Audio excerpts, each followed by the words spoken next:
này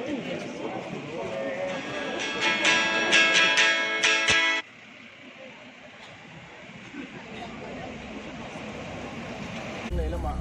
hành là thứ đi làm là mà thế căn hành trong tập thứ cả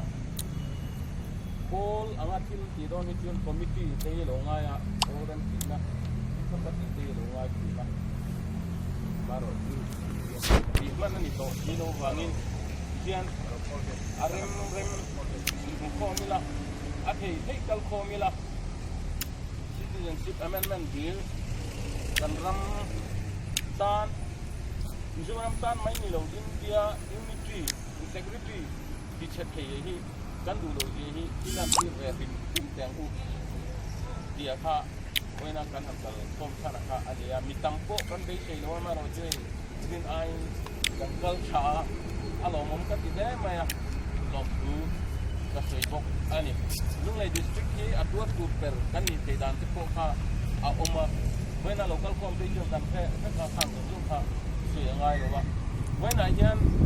di citizenship amendment bill ahi kan ulau tak sik ani kan huwa ni bil sakye ni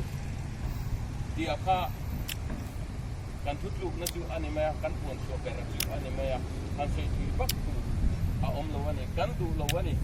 du lo nai kan lan tira India sarkar point ati dona ni rau point north east state ju min huam pe lo selati hi kan ngen na pakhat ani bok ani dia ka han sei bok ani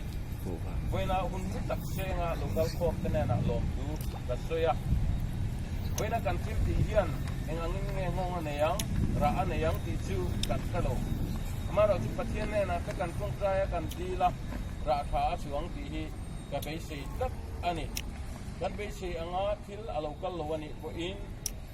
nakina kan tu la kan pa kana min dem lo na turin voina hun kan bang thim po hi mel lung kan phona ni ke mani thewa a hun lai nei na tinge kan nu la kan pa te hian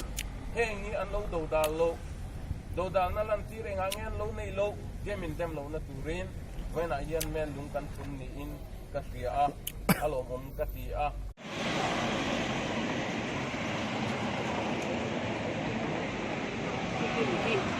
Kiki